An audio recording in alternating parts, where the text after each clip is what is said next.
Well, we go way back, first of all.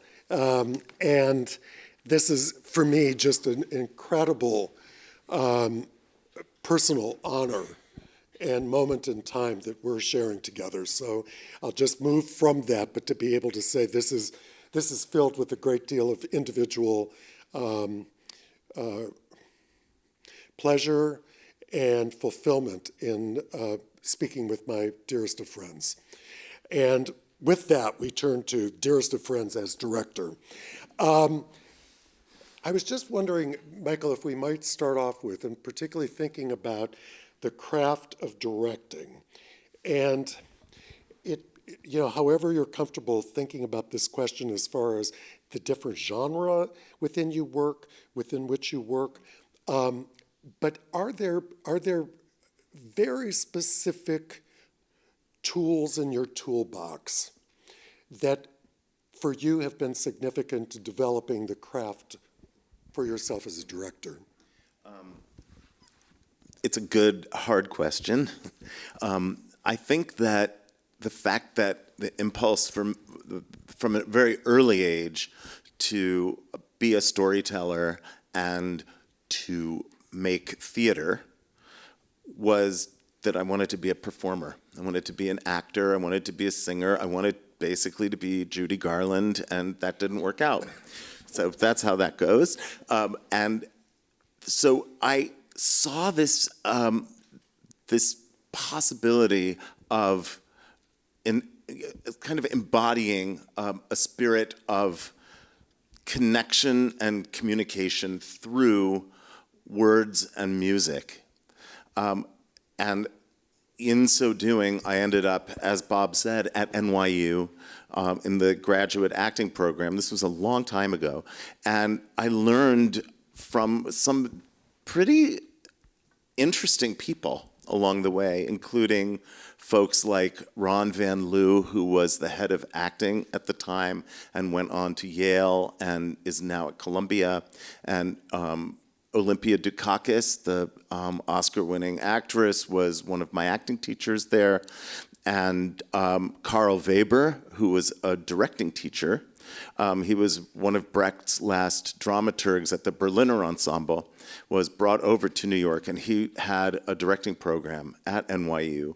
And while I was there, one of the things that we did, and it's a shame they don't have one now, and I'm hoping someday they will again, one of the things that happened through that experience was that the students who were in the second year of a third-year program were the actors that the first-year directors used to do scenes for Carl. So I was exposed in this very unique way to a singular kind of mind, a political and social as well as creative and artistic mind as an actor. So I wasn't really watching what he was doing with the directing students, but I was experiencing it. And I think somehow in there, the primary tool that I have and that I've relied on in my work has been acting, right? What an actor does, how an actor can not only embody a character, but also bring his or her personal point of view, ethos, political and sort of spiritual, if you will, concepts into the roles that they play. And I guess I've extrapolated that into the work that I do as a director. So it all started with the acting. That's the main thing. And then, Michael, with any number of performers in your works, as well as critics, do speak of you as an actor's director. Mm-hmm. And with that, how,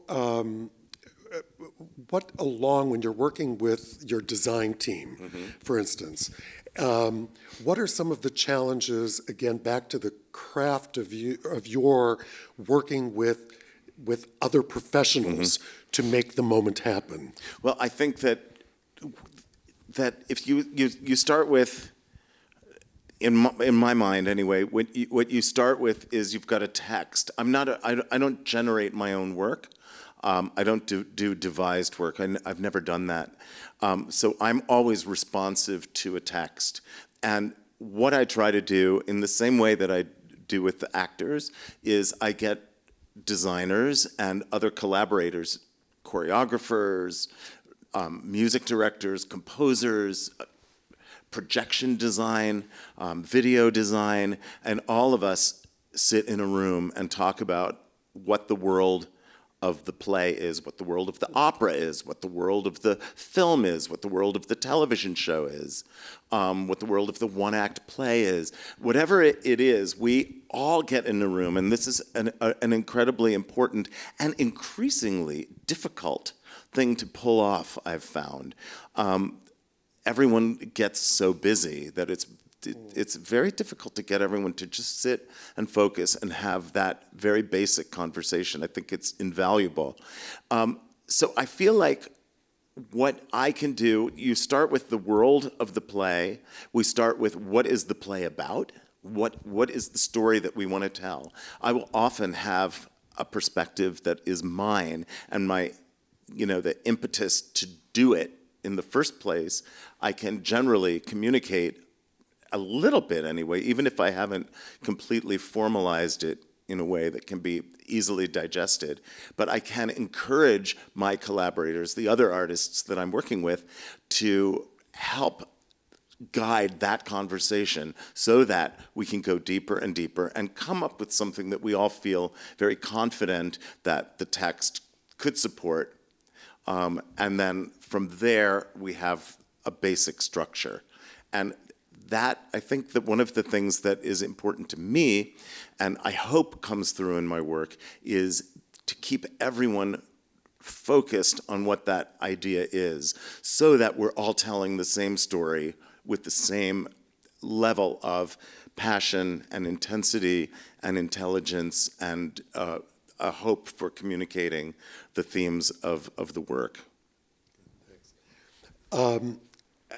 Because we've got so many visuals in a positive way along with videos that we want to show, I think we're just going to go ahead, if that's okay, and start with your most, believe me, folks, let me just qualify something. If something gets flubbed up up here, it's because I'm doing something off.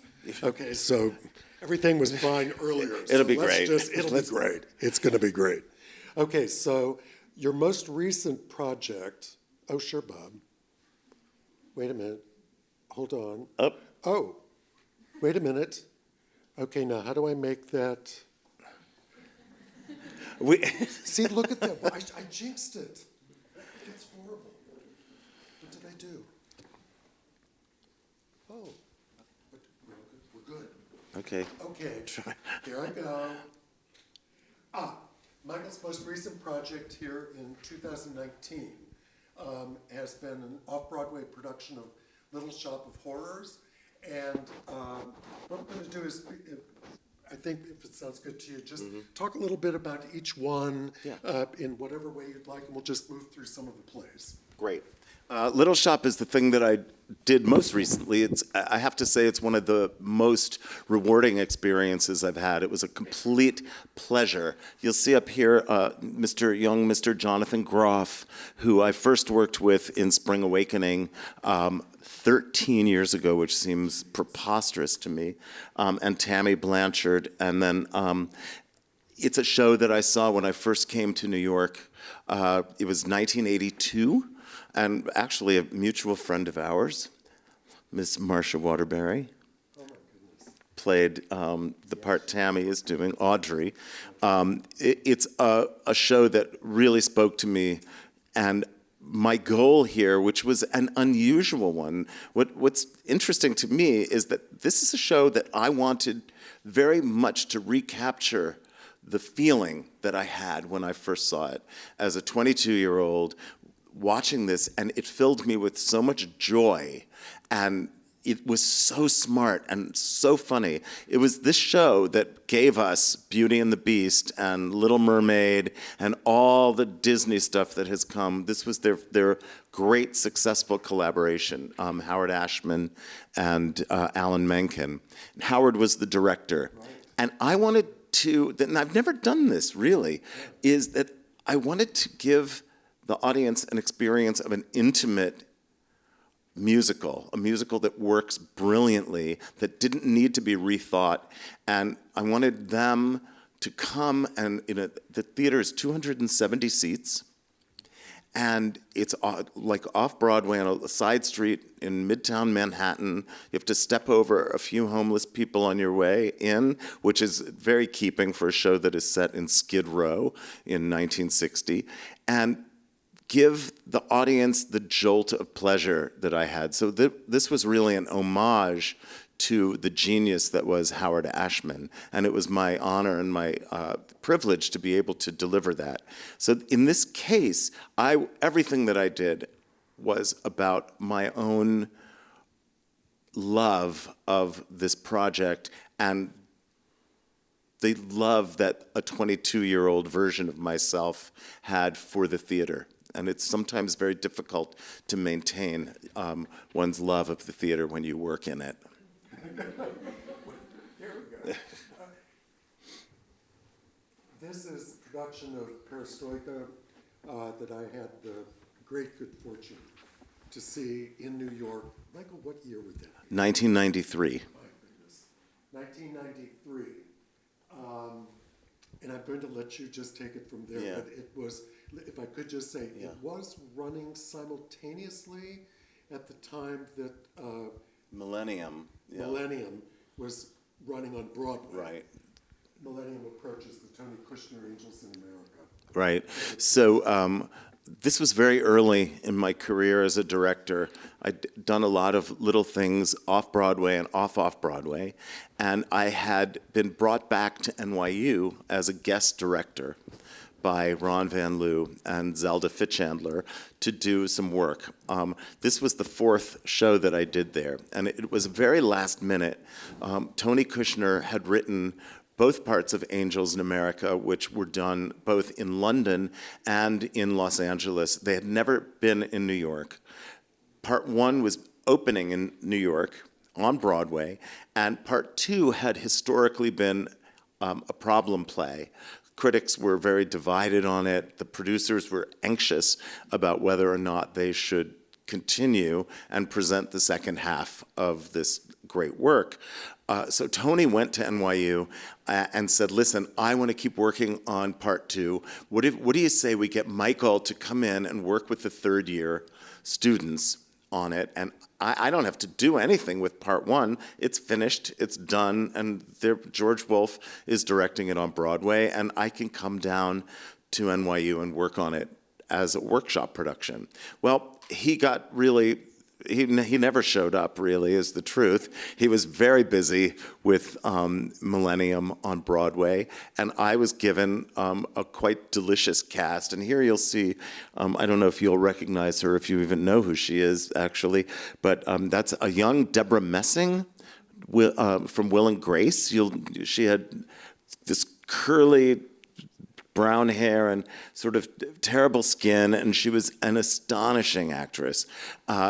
I had a beautiful cast and this play that everyone thought was really problematic, and we were left on our own. So I got a group of brilliant designers from NYU, from the design department, and we just worked on this play. And it was a watershed moment for me, because I realized that I actually had the skill to deliver something like this.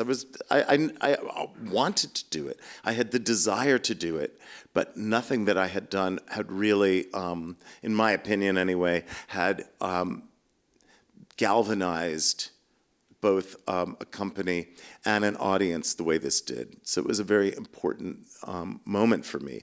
And I think that going back to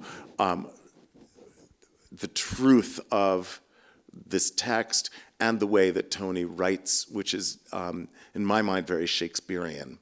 And you act on the lines. And it was something where I kind of felt what it should be and found myself capable, at least at that time, in communicating it well enough to the actors that they could realize it.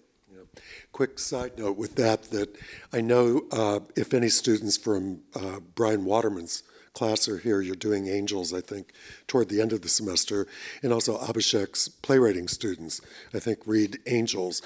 Side note with that was to say that, and part of all of this is, in a wonderful way, to speak about individuals who've come through New York University, as many of us here, faculty, staff, administration, but most importantly, our students, that Tony got his MFA in directing.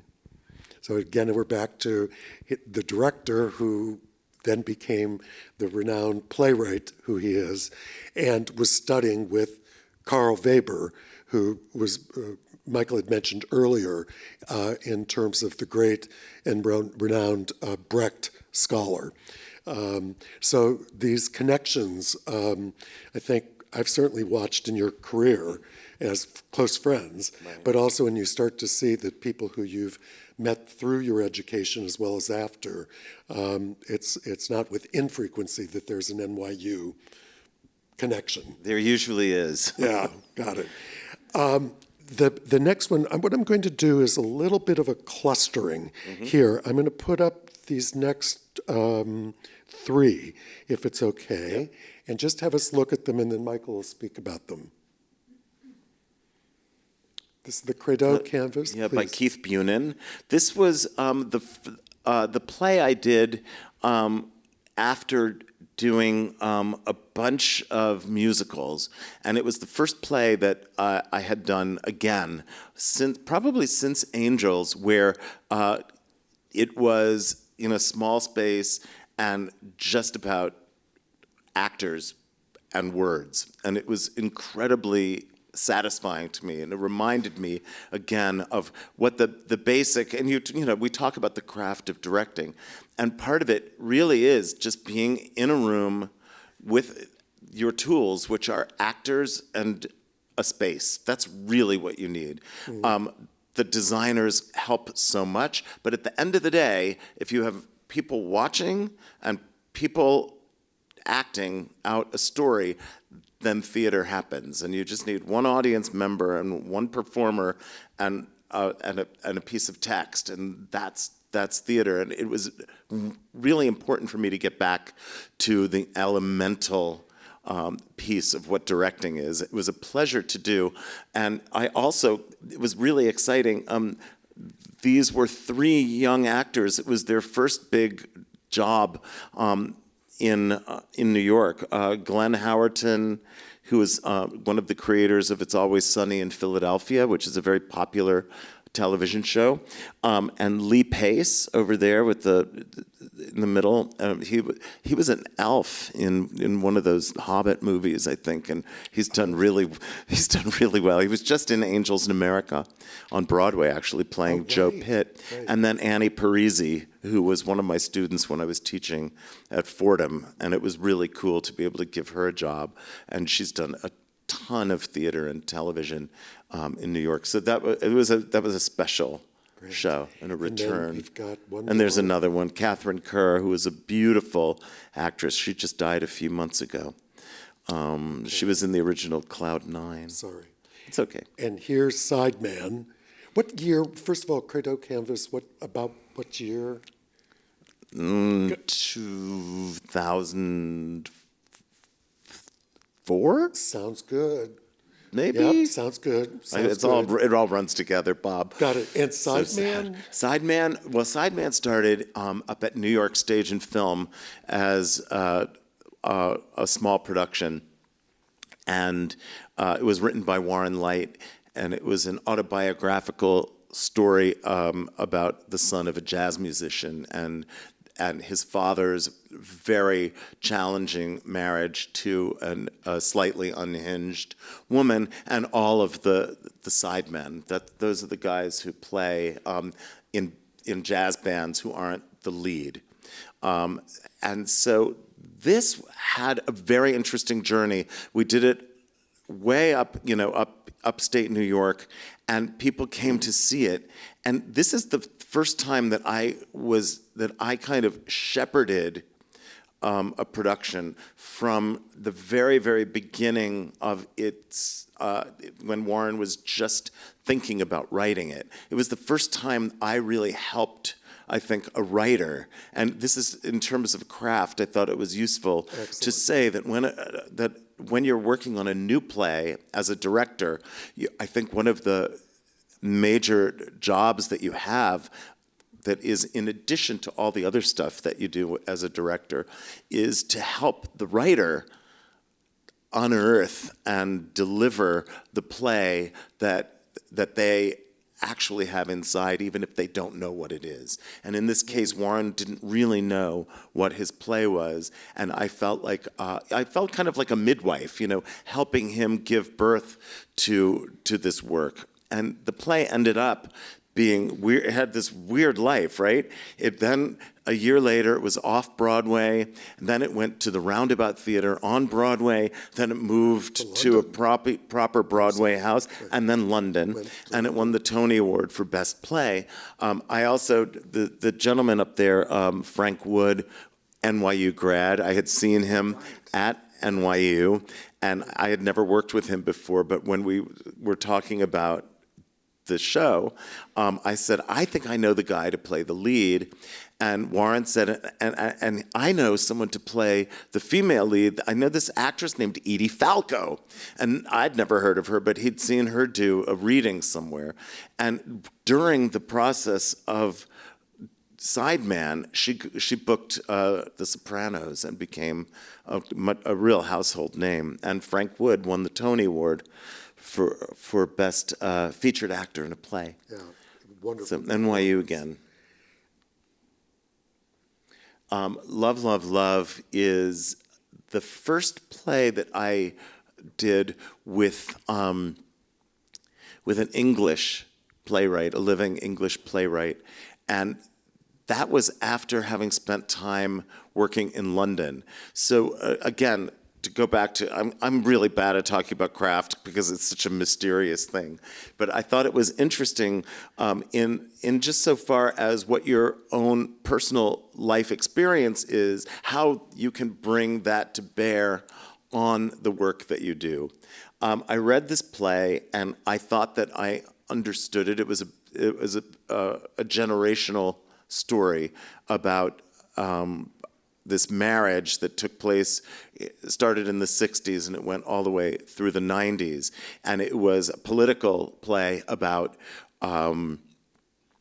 England during the Thatcher years and then into the Tony Blair years, which really mirrored my experience of being in America, being brought up in the 60s and 70s when everything seemed possible, and then living through the nightmare that was Reagan, and then and into those Bush years. So it was, to me, it was a way of communicating my own experience, but through a filter of this very real English experience that I felt like I had a little bit of insight into, having done several plays in London and getting to know the people there. And our last one with this, in terms of looking at this moment about plays, is just before Little Shop opened and got being a musical, but this is 2019. Right. Burn This, Lanford Wilson. Right. And perhaps you could tell us about this and also some of the challenges in directing it. Yeah, well, yeah. This is a play that was done in 1987, I think, originally on Broadway, and I saw it.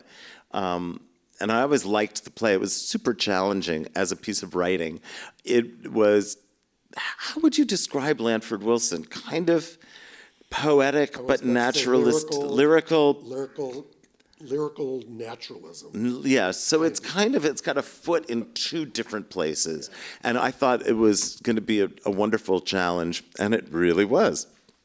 And I cast Adam Driver as the lead, Pale, who is a very volatile and potentially dangerous, like loose cannon, who has lost his brother his gay brother in a freak boating accident, and he was dealing with this incredible loss.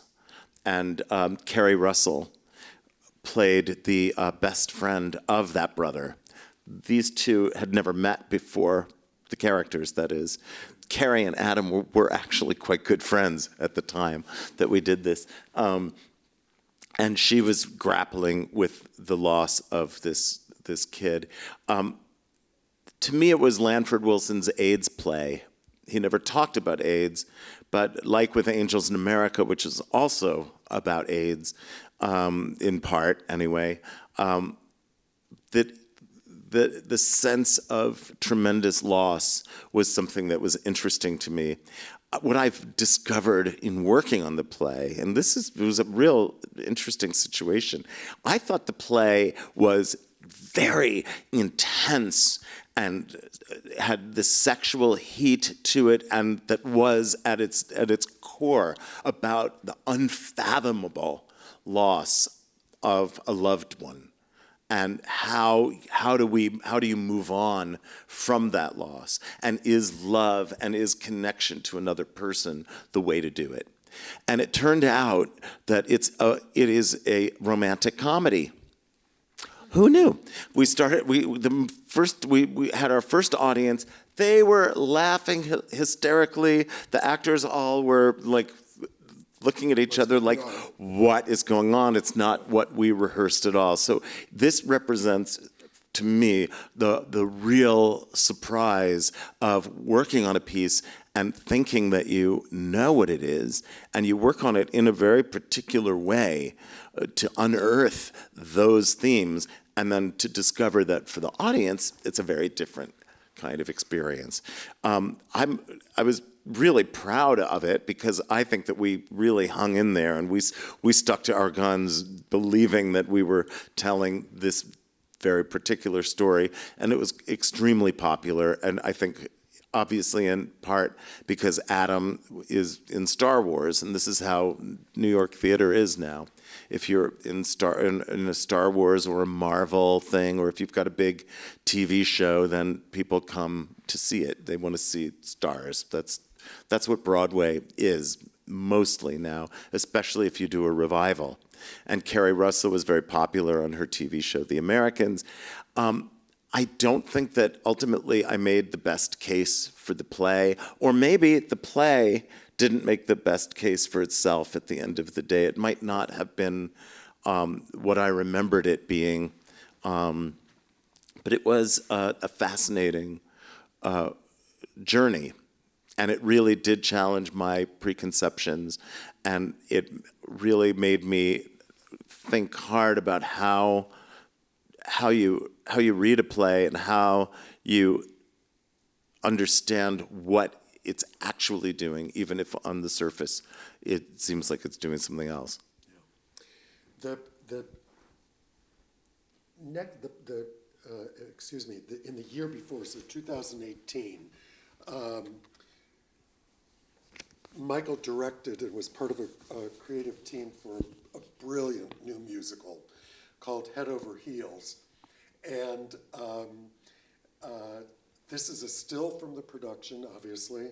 And before we get into a few other musicals where we've got clips to show us tonight. If you could talk just briefly about what we're looking at in terms of source material, what the nature of the writing was, all of that. It was an amazing show, 2018. Yeah, thanks. I'm really glad you got to see it. I loved it so much. It only lasted about 6 months on Broadway, and its fans were very into it, but there were a lot of detractors because it was a difficult thing to explain, as you'll see. Head Over Heels is based on an 18th century prose work of romance by Sir Philip Sidney. It was written in kind of, I guess it was Elizabethan English. It was mostly prose. There's some poetry in it. I found it to be impenetrable, and I actually couldn't read it. A guy named Jeff Whitty, who was the author of Avenue Q. Do you guys know that? It was a musical. And he also has written other plays. Very talented guy, had an idea to adapt that Elizabethan prose work into the book of a musical, which would tell the story of the king of Arcadia who is trying to avoid a bad message from the Oracle of Delphi. And in so doing, he takes his whole family and they run from this terrible omen to try to outrun it. And in so doing, all the prophecies that the oracle tells him is going to happen happens anyway, and the whole kingdom is turned head over heels. And Head Over Heels is also the name of a song by the 1980s all-girl group, the Go-Go's. And in fact, Jeff had the idea to make those the songs of this musical. So it was a mashup of a 1980s girl group musical with an 18th century prose poem that he then turned into iambic pentameter, and I'm not kidding, the whole thing was in verse. He ended up stepping away from the project at a certain point because he wanted it to be something else, but the original producers came to me, and I brought on a frequent collaborator of mine, James Magruder, who's a professor at both Yale and at Swarthmore, and he's a classicist, and he's done incredible translations of 18th century French plays, but he really understands this stuff, and so he came on board. And so what I had was an 18th century prose poem, a 21st century book of a musical that was unfinished, a new writer, songs by the Go-Go's, and a story that was virtually impossible to explain to an audience. So no wonder it was a flop on Broadway. But I will say that it was incredibly entertaining, and it represented for me a moment in time where I could use my work. And I think everyone who worked on the show, the designers, the Tom Kidd who did all the arrangements, the choreographer, and certainly the cast. This was our answer to the absolutely heinous situation of our current administration, because this was a show that was all about the power of the people. It was a story where a woman actually ended up wearing the crown at the end. And this was for an audience who, by and large, had really counted on Hillary Clinton being the next president. So it was kind of heartbreaking, but because we win in this show, and it subverts all of our expectations and celebrates love in all of its forms. The two leads were two lesbians. The characters, there was a transsexual character, the Oracle of Delphi, played by Peppermint from RuPaul's Drag Race, and she was literally the first trans woman to create a leading role in a Broadway musical. So we made history, and we also got to live in a world that we believed in for at least a little while, and it really was a very healing process. Absolutely. 2014, the first Broadway production of, and if you could just talk very briefly so we can get right to is there anything you'd like to say about it before we see the clip? I was the original director for the off-Broadway production of Hedwig. I wasn't able to do it because I had a Broadway show called Triumph of Love, which came, and I couldn't turn that down because I had been developing that as well. And yeah, and so many, many years later, the original producer, David Binder, who now is the artistic director of the Brooklyn Academy of Music, he was also the producer of Burn This, by the way. He came to me and he said, I really want to do Hedwig on Broadway. And I said, well, the only way you can do it is with Neil Patrick Harris. He said, oh my God, but he's on a TV show. I said, I'm telling you, this will work. He will be brilliant, but he's never done anything like this. I said, David, please listen to me. And he said, I know, but we'd have to wait for 2 years. This was 2012. I said, it will be worth it. I called Neil up because I knew him since he was Doogie Howser. And he said, I love Hedwig and I want to do it. So this was a 4-month run. And Neil agreed to do it. And what ended up happening was I finally got to do this incredible rock musical about an accidental trans woman who really was a gay guy stuck in a Kansas trailer park who became kind of a rock icon in her own demented mind. And it was a hit on Broadway. It was so crazy. And it won the Tony Award for Best Revival. And Neil Patrick Harris gave the greatest performance of his career.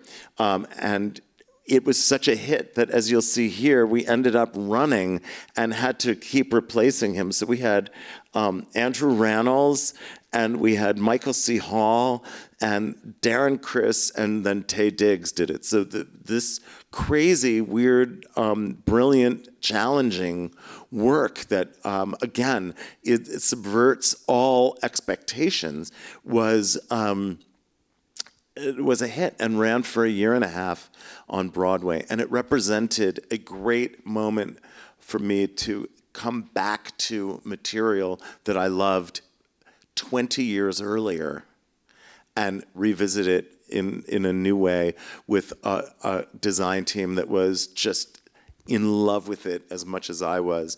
And I think that we had a great chemistry, all of us, and really created something special. It was terrific. And now a clip from Hedwig at the Tony Awards. Here, I think this is RuPaul coming up, right? I was just going to let that be a surprise for those. That's okay. This is dedicated to the core class, gender and the future of normal and the Dubai trip. Right. So let's see what happens. Here's Tony nominee Neil Patrick Harris and Tony winner Lena Hall and the company of Hedwig and the Angry Inch.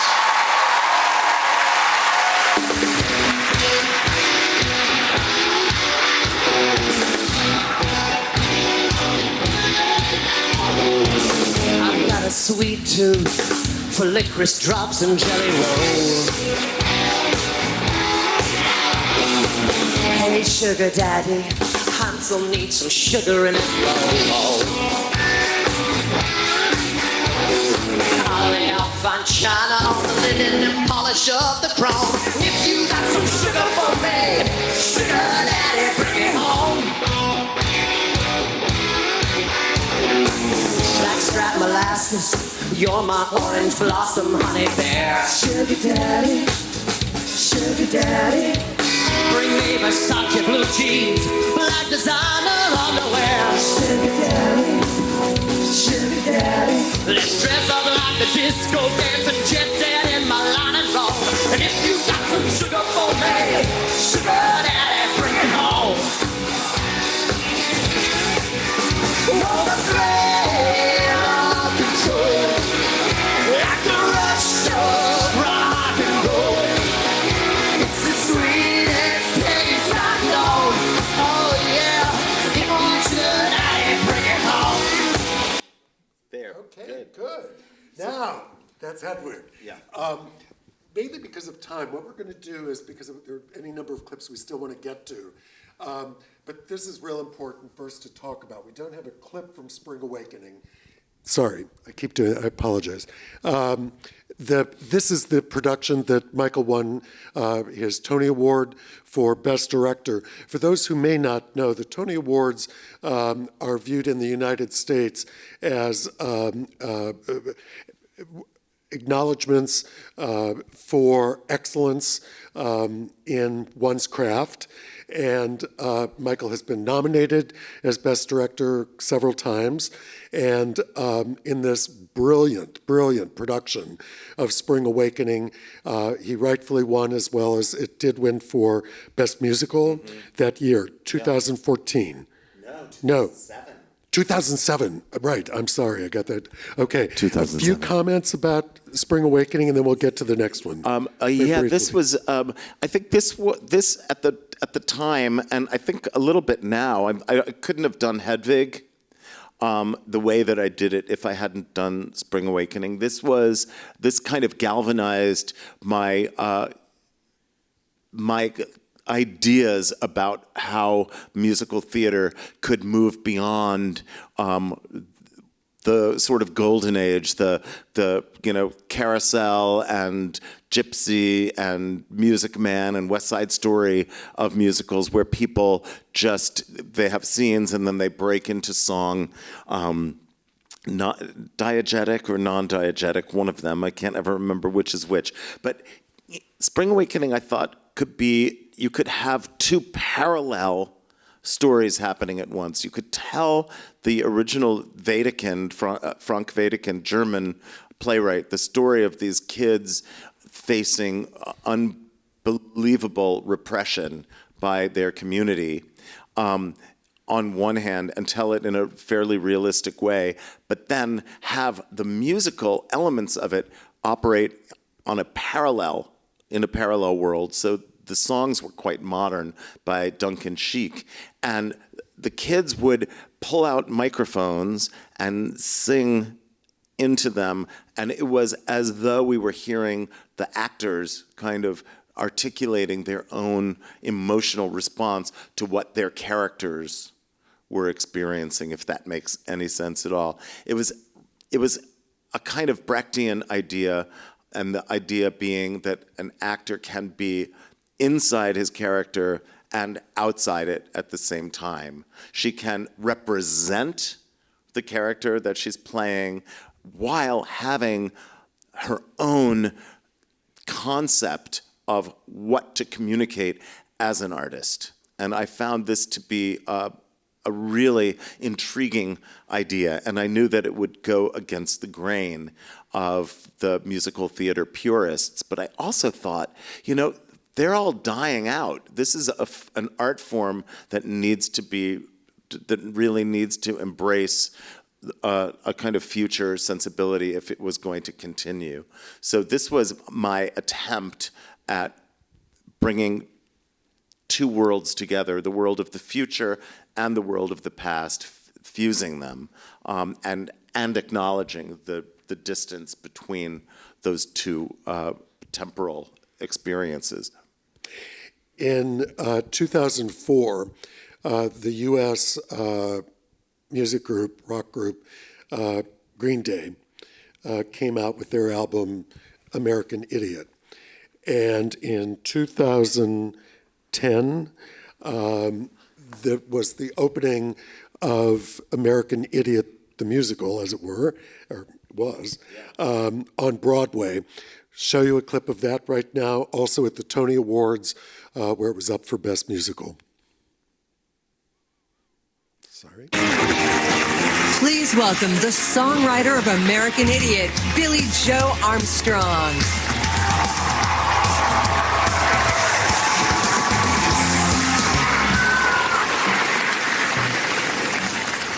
Hello. How are you? Hi. How are you doing up there?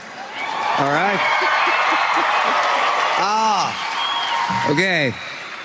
Gonna pretend I'm not reading right now. Ready? Before we get started, I just want to say we have never been around so many creative and talented people as we have on Broadway. So far, so good. In 2003, we decided to create a concept record called, well, it was American Idiot, and it was born, if you will. The album is about people lost, both personally and politically, and trying to find something that they can believe in. Now, this is the important part. A guy named Michael Mayer understood our vision perfectly. And he was able to bring these characters like Jesus of Suburbia and St. Jimmy and what's her name, brought them all to life. And he really kept the album's, the heart intact in the whole thing. So it is my honor to give you the cast of American Idiot.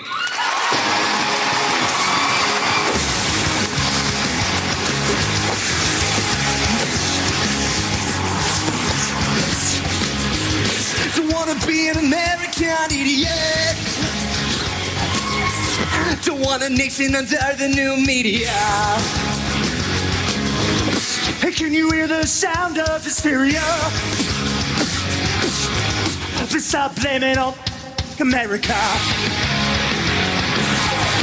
Welcome to a new kind of tension all across the alien nation, where everything isn't meant to be okay. Television dreams of tomorrow. We're not the ones meant to follow, for that's enough to argue.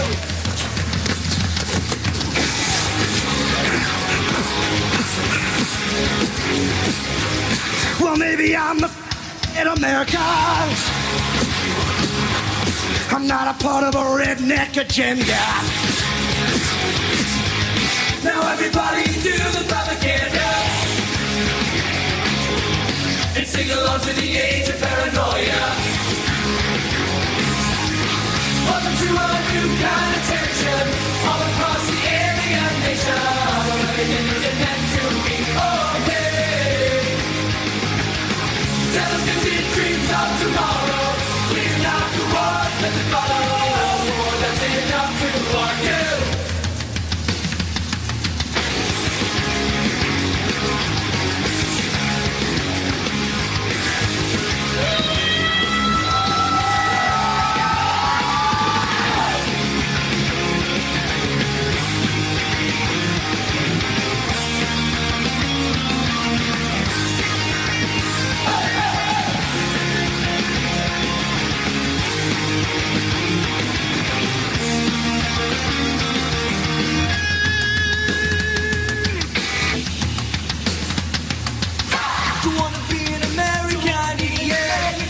Controlled by the media. Don't wanna be an American idiot. One nation controlled by the media. Don't wanna be an American. Don't wanna be an American idiot. Controlled by the media. Controlled by the nation. Time hysteria. Calling out to idiot America. Welcome to a new kind of tension all across the alien nation, where everything isn't meant to be okay. Television dreams of tomorrow. We're not the ones with the follow, but that's enough to argue. Hey!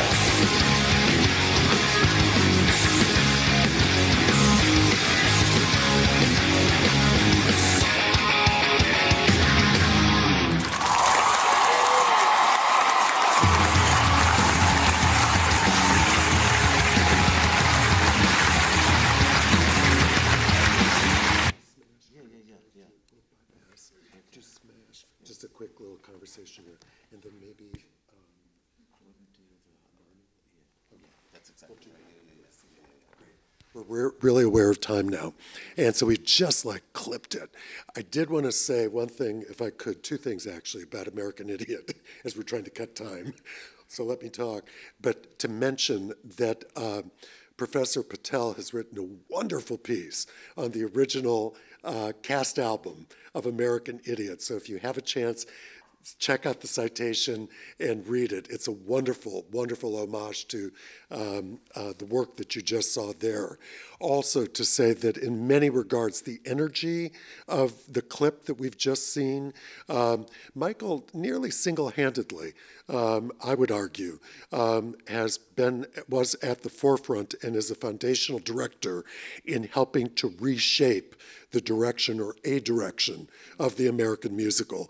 That energy that you see from a decade ago that also started in Spring Awakening before that, 15 years ago, is now not uncommon. Correct. Okay, and here's the director who helped to bring this new aesthetic in many ways to the stage. We're just going to now, I'm just going to clip things. This has got a story behind it. Ask it at the reception or during this is one. And we're now going into television. We're just doing one thing with television.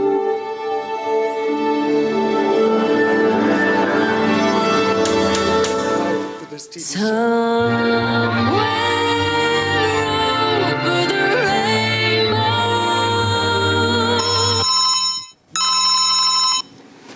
Hey, where are you? Yeah, thanks. That's all we need.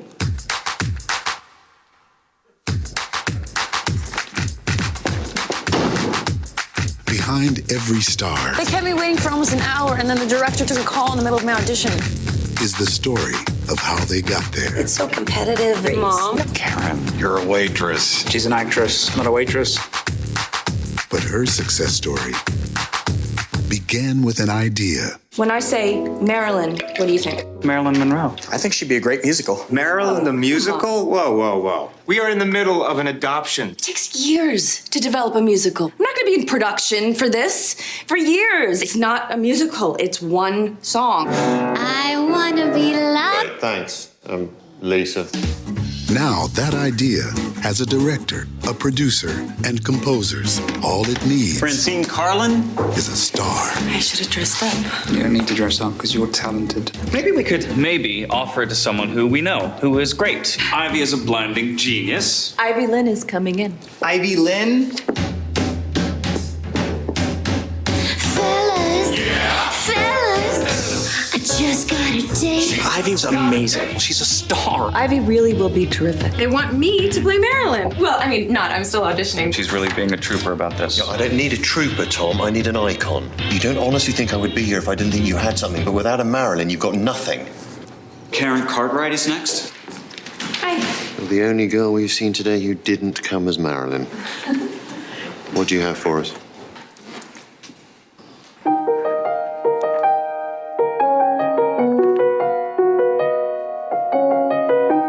Every day is so wonderful, and suddenly it's hard to breathe. You are beautiful, no matter what they say. Words won't bring you down. Don't you bring me down today, no matter what we do, no matter what they say. When the sun is shining through and the clouds won't stay, don't you bring me down.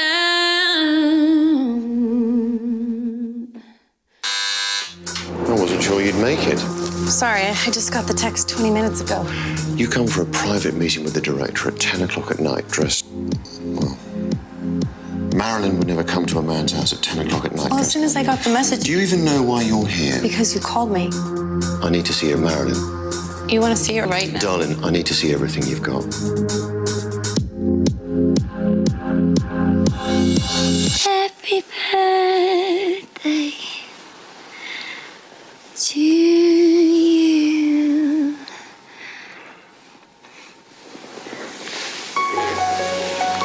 Not gonna happen.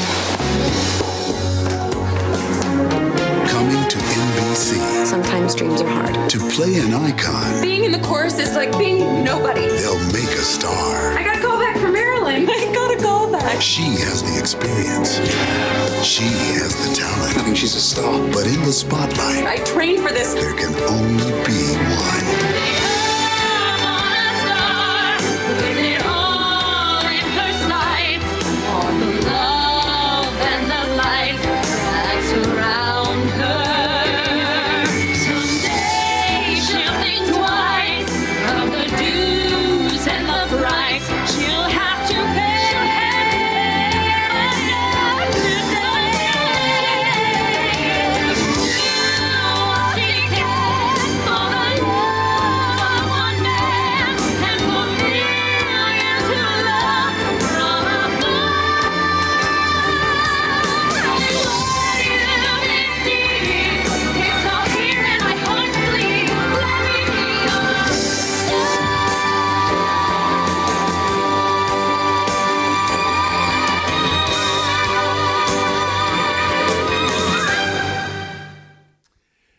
Michael directed the pilot, as I had just said, and primarily, if not exclusively, because of time, a little capsule thing in terms of the challenge of directing for television. It's really fast, speaking of time.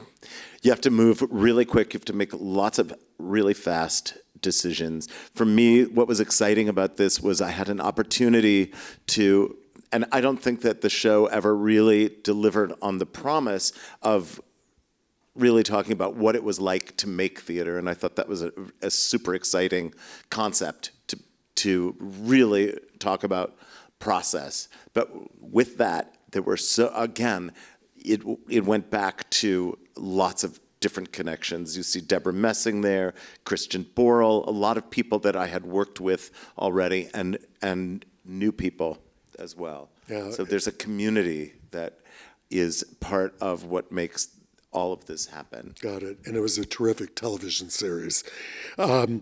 Opera, we're going to show one clip from this, but there's a little quick journey through the set design for Rigoletto that Christine Jones, NYU. Christine Jones from New York University, and set in Las Vegas. And that one, nope. Yep. And we're good. This is a still. Do you want to say just something? Yeah, this is before we listen to the a clip? new opera that I did called Marnie, based on the Hitchcock film.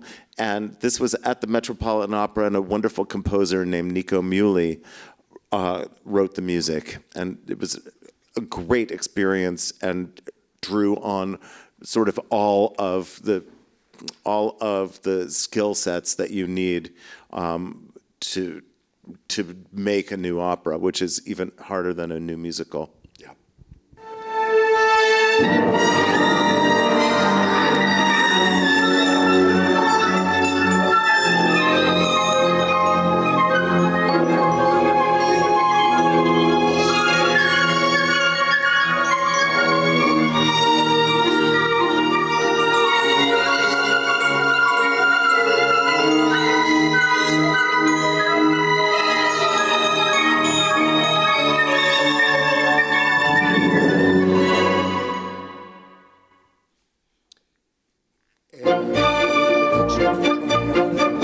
Bye.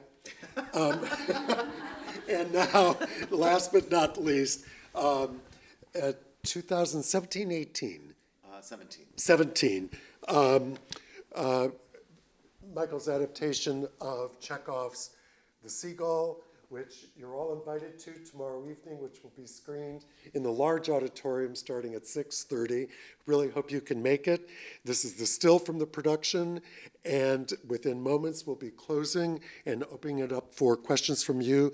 Here's the preview that was in the movie theaters for this film.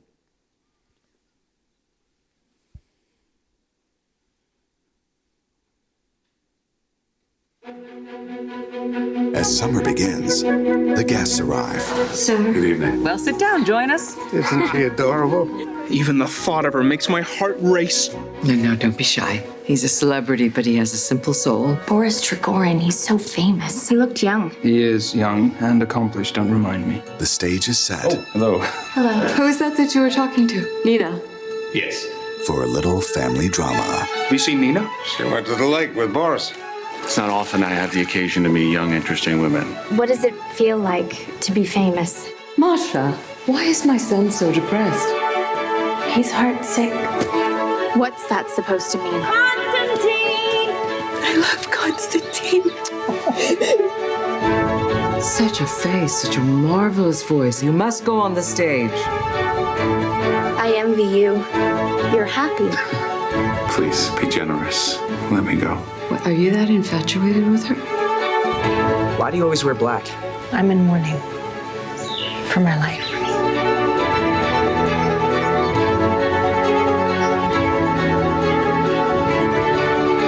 I'm the reason for your misery these past 20 years. I've only been miserable the past 10.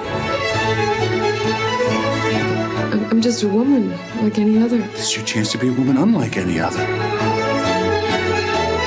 Remember all the laughter and the noise? And the love affairs. So many love affairs. The Seagull. I am going to tear this love out of my heart. How are you going to do that? I'll get married.